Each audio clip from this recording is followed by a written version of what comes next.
Assalamualaikum warahmatullahi wabarakatuh. Saya Faisal Mutakin. Pada kesempatan kali ini ingin menjelaskan mengenai kewajiban perpajakan bendahara pengeluaran di pemerintahan daerah. Langsung saja, yang pertama, kewajiban bendahara pengeluaran adalah mendaftarkan dirinya sebagai wajib pajak di kantor pelayanan pajak Pratama untuk mendapatkan nomor pokok wajib pajak atau NPWP. Yang berikut adalah contohnya kartu NPWP untuk bendahara pengeluaran Badan Pengelolaan Keuangan dan Aset Daerah Kabupaten Murung Raya. Berikutnya, kewajiban bendahara pengeluaran yaitu melakukan pemotongan atau pemungutan pajak penghasilan, pajak pertambahan nilai, dan bea materai. Pajak penghasilan atau PPh yaitu terdiri dari PPh 21, yaitu pemotongan pajak penghasilan atas penghasilan sehubungan dengan pekerjaan, jasa, dan kegiatan yang diterima oleh orang pribadi. Untuk PPh 22, pemungutan pajak penghasilan atas pembelian barang. Untuk PPh 23, pemotongan pajak penghasilan atas penghasilan berupa sewa sehubungan dengan penggunaan harta, royalti, hadiah, penghargaan, dan imbalan sehubungan dengan jasa selain yang telah dipotong oleh PPh pasal 21. PPh pasal 4 ayat 2, pemotongan pajak penghasilan atas penghasilan berupa sewa tanah dan atau bangunan, pengalihan harta berupa tanah dan atau bangunan, dan jasa konstruksi. Untuk pajak pertambahan nilai, yaitu pemungutan atas pajak konsumsi yang dibayar sendiri sehubungan penyerahan barang kena pajak dan jasa kena pajak. Untuk bea materai, yaitu pembayaran atas pemanfaatan dokumen-dokumen tertentu seperti kwitansi dan kontrak. Berikutnya, untuk PPh pasal 21, objeknya yaitu penghasilan tetap dan teratur setiap bulan yang diterima oleh pegawai seperti gaji dan tunjangan. Penghasilan tidak tetap dan tidak teratur yang diterima oleh pegawai, bukan pegawai, dan peserta kegiatan seperti honor kegiatan, honor narasumber, dan sebagainya. Adapun tarifnya didasarkan pada tarif pasal 17 Undang-Undang Pajak Penghasilan dikali dasar pengenaan pajak penghasilan untuk PPh yang tidak bersifat final. Untuk PPh yang bersifat final, tarifnya adalah tarif final dikali jumlah bruto. Adapun lapisan penghasilan kena pajak, tarif pasal 17 Undang-Undang Pajak Penghasilan. Untuk penghasilan 0 sampai dengan 50 juta rupiah, tarifnya adalah 5%. Untuk di atas 50 juta sampai dengan 250 juta, maka tarifnya adalah 15%. Dan untuk penghasilan di atas 250 juta sampai dengan 500 juta, maka tarifnya adalah 25%. Untuk penghasilan di atas 500 juta, maka tarifnya adalah 30%. Selanjutnya, untuk status PTKP, yaitu dengan status tidak kawin atau tidak mempunyai tanggungan, maka PTKP tahunannya adalah 54 juta. Untuk PTKP bulanannya adalah 4.500.000. Bisa dilihat dari status PTKP yang tidak kawin, tidak mempunyai tanggungan, mempunyai tanggungan, dengan status PTKP kawin, tidak mempunyai tanggungan, dan memiliki tanggungan, bisa dilihat pada tabel berikut. Selanjutnya, adapun contoh kasus, misalnya ada seorang pegawai mendapatkan honor sebesar 5 juta rupiah. Nah, PTKP-nya yaitu tidak kawin dan tidak memiliki tanggungan, maka pengenaan PTKP-nya per bulannya adalah sebesar 4.500.000 rupiah. Maka untuk mendapatkan penghasilan bersihnya yaitu honor dikurangi dengan PTKP, yaitu 5 juta dikurangi 4.500.000, mendapatkan penghasilan bersihnya sebesar 1.500.000 rupiah. Untuk tarif pasal 17, maka dari penghasilan bersih dikali 5%. Nah, maka pajak yang didapatnya adalah 75.000 rupiah. Selanjutnya, untuk contoh, kita ambil contoh satu. Misalkan Saudara Varianto memiliki NPWP dengan gaji per bulannya sebesar Rp5.870.000. Ada memiliki tunjangan jabatan sebesar Rp840.000. Status yaitu menikah atau kawin dengan tanggungan 3 anak. Keterangan untuk pekerjaannya adalah seorang pegawai negeri sipil.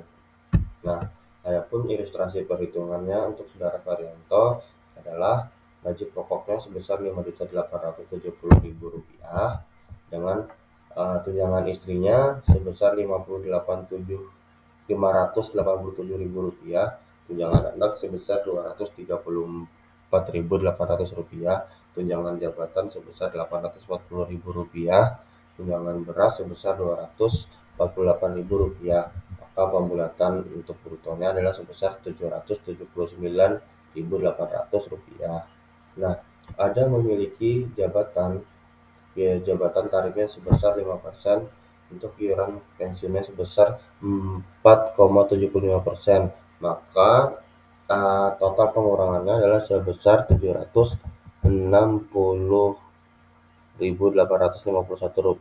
Maka penghasilan netonya per bulannya sebesar Rp7.072.950. Nah, untuk disetahunkan sebesar Rp84.075.394 dengan status PTKP wajib pajak sudah menikah dan wajib pajaknya, maka PTKP-nya sebesar Rp72 juta. Nah, untuk pendapatan kena pajaknya pembulatannya yaitu sebesar Rp12.875.000. Nah, maka PPh pasal 21 untuk setahunnya dikali 5%, maka didapat Rp643.750.000. Nah, untuk sebulannya yaitu totalnya adalah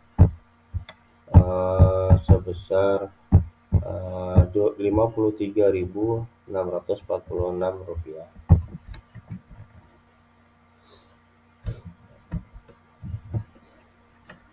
PPh pasal 22 objeknya yaitu pembelian barang seperti komputer, mebel, mobil dinas, alat tulis kantor, dan barang lainnya oleh pemerintah kepada wajib pajak karena penjual barang. Adapun tarifnya apabila memiliki NPWP adalah 1,5% dikali harga beli, tidak termasuk PPN. Jika tidak memiliki NPWP maka tarifnya adalah 3%. Ada pengecualian yaitu untuk pembelian barang dengan nilai pembelian paling banyak dengan nilai Rp2 juta dengan catatan tidak dipecah-pecah dalam beberapa faktor. Untuk pembelian bahan bakar minyak, listrik, gas, pelumas, air minum atau PDAM, dan benda-benda pos. Untuk pembelian barang sehubungan dengan penggunaan dana bantuan operasional sekolah atau dana BOS. Selanjutnya, untuk PPh pasal 23 objeknya yaitu penghasilan yang dibayarkan kepada pihak lain atau rekanan berupa sewa dan penghasilan yang sehubungan dengan penggunaan harta selain tanah bangunan, sewa kendaraan, dan sewa sound system. Untuk kode pajak selanjutnya, untuk penghasilan yang dibayar kepada pihak lain karena berupa imbalan berupa jasa teknik, jasa manajemen, jasa konsultan, dan jasa lainnya, jasa perbaikan, jasa kebersihan, jasa catering, dan sebagainya, maka apabila memiliki tarif apabila memiliki NPWP maka tarifnya adalah sebesar 2% dikali jumlah bruto, tidak termasuk PPN. Jika tidak memiliki NPWP maka pengenaannya adalah 4% dikali jumlah bruto, ini tidak termasuk PPN juga.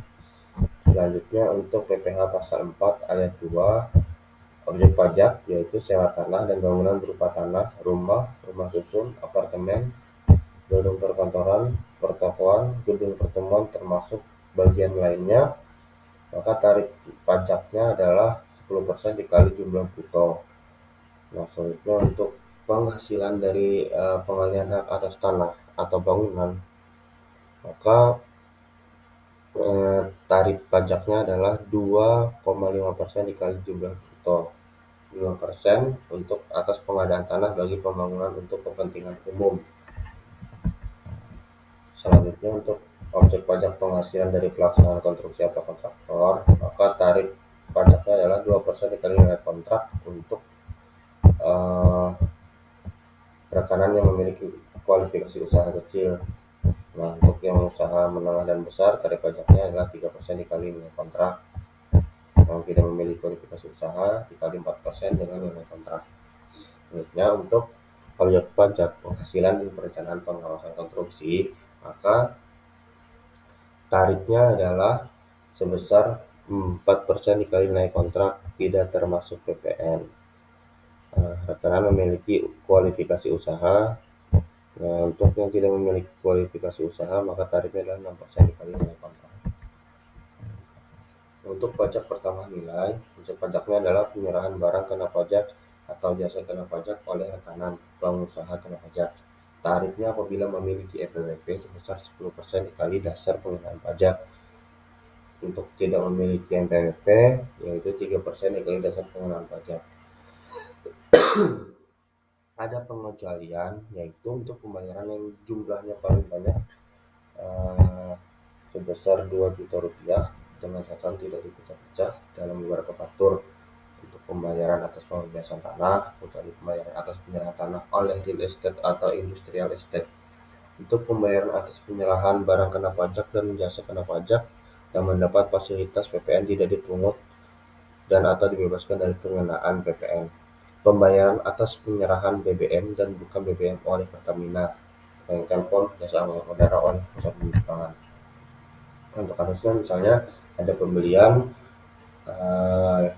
barang dengan harga 5 juta rupiah, rumus dasar pengenaan pajaknya yaitu pembelian dikali 100 dibagi 110, maka didapat dasar pengenaan pajaknya adalah sebesar 4.545.454,54 rupiah. Nah, dikalikan tarif PPN-nya sebesar 10%, maka pajaknya adalah sebesar 454.545 rupiah.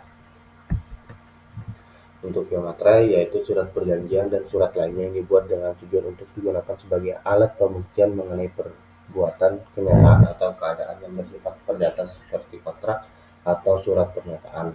Surat yang memuat jumlah uang seperti kwitansi, billing statement, dan lain-lainnya. Nah, maka tarifnya ini tarif lama ya, tapi masih berlaku sampai tahun 2021, yaitu dengan nilai 6.000 dengan 3.000 rupiah. Khusus surat yang memuat jumlah uang lebih dari 250 juta sampai dengan 1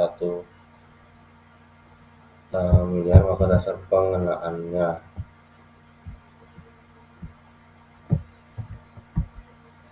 Adapun sanksi administrasi bagi bendahara yang tidak melaporkan SPT massa, maka dendanya sebesar 100.000 rupiah.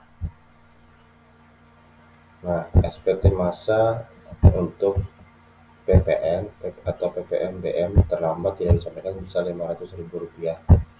Nah, untuk bunga yaitu 2% per bulan maksimal 24 bulan. Nah, ini untuk penyetorannya setelah jatuh tempo atau SPT tidak disampaikan dan setelah ditegur secara tertulis tidak disampaikan. Ada kenaikan 100% untuk PPh yang tidak atau kurang dipungut atau tidak dipotong atau disetor setelah teguran. Masih pidana apabila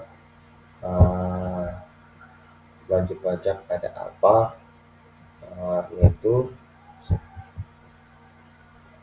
setelah perbuatan pertama kali maka kita mendapatkan denda minimal 1 kali, paling banyak 2 kali, pidana kurungan minimal 3 bulan, paling lama 1 tahun. Apabila ada kesengajaan maka denda minimal 2 kali, paling banyak 4 kali, penjara minimal 6 bulan, paling lama 6 tahun, ditambah 1 kali bila terulang.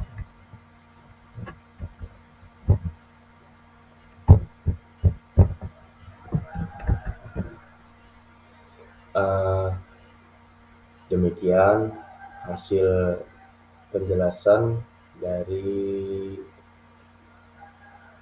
pemaparan saya mengenai kewajiban bendahara pengeluaran di bidang perpajakan apabila ada kurang dalam penyampaian dan masih terdapat kesalahan, saya mohon maaf. Semoga kedepannya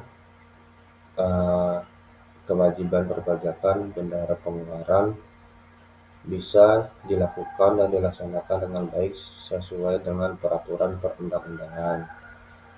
Sekian, terima kasih saya ucapkan. Wassalamualaikum warahmatullahi wabarakatuh.